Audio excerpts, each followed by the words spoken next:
Okay, so we will talk about the matter. Then what is matter? A matter is a thing that has the mass and occupies space.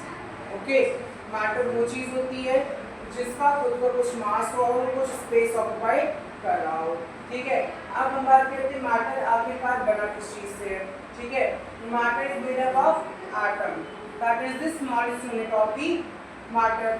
Okay, when we are joining the two or more atoms, it will join together to form a molecules. Okay, आपके एक दो atoms को मिला के हम क्या बनाते हैं, मॉलिक्यूल्स को बनाते हैं।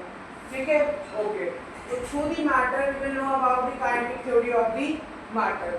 Okay, let's talk about what will say the kinetic theory of the matter. According to the kinetic theory of the matter, matter is made up of a very small particle called atom. ठीक है, kinetic theory के basis पे हम बात करें तो वो क्या हमें एक्सप्लेन करता है कि हमारा जो मैटर है वो एक स्मॉलेस्ट पार्टिकल से मिलकर बना हुआ है, जिसको हम क्या बोलते हैं, एटम बोलते हैं। They are identical in all respects. ठीक है, वो क्या होते हैं, खुद में ही आइडेंटिकल होते हैं।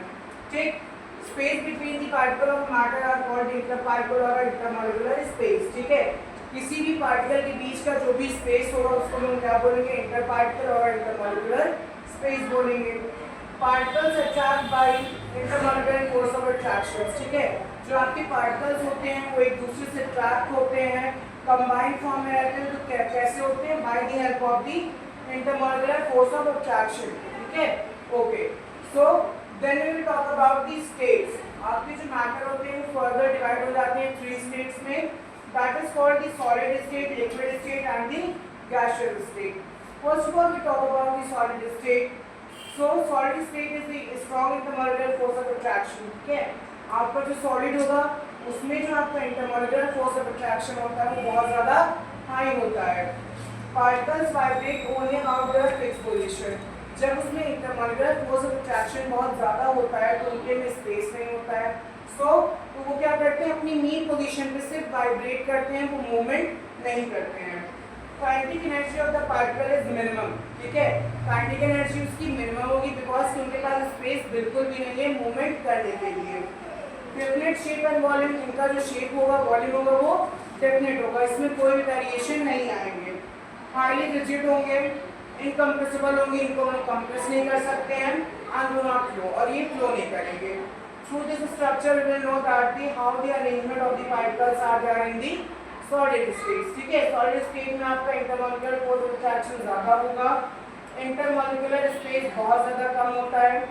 इनमें इतना ज़्यादा स्पेस ना होने के कारण इनकी जो काइनेटिक एनर्जी होती है वो भी बहुत ज़्यादा मिनिमम होती है।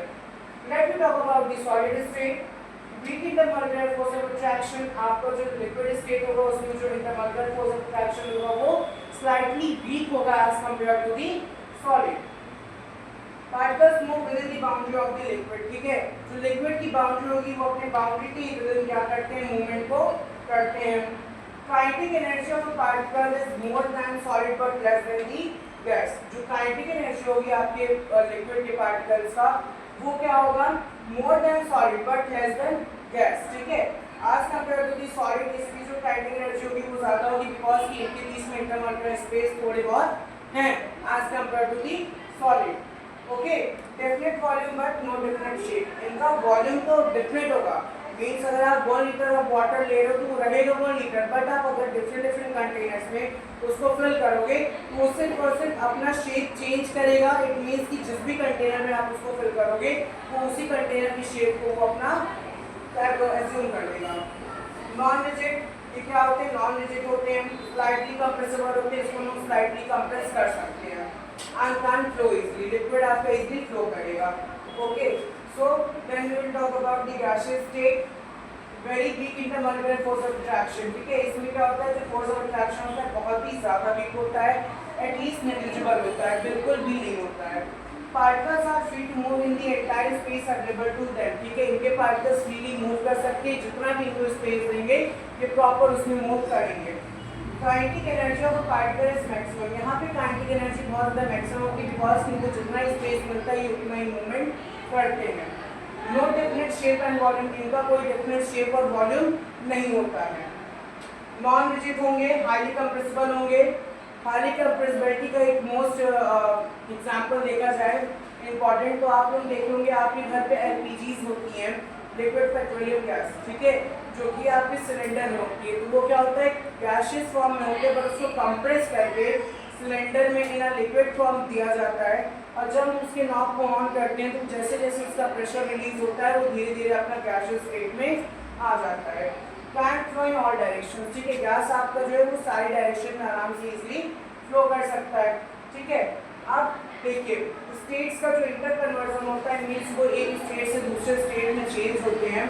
तो वो कैसे होते हैं, जब आपका सॉलिड टू लिक्विड चेंज होगा तो वो क्या कहलाएगा, मेल्टिंग। लिक्विड टू सॉलिड को हम कहेंगे freezing, liquid to gas is called the boiling, solid to gas is known as the sublimation, gas to solid is known as deposition, and liquid to gas is evaporation.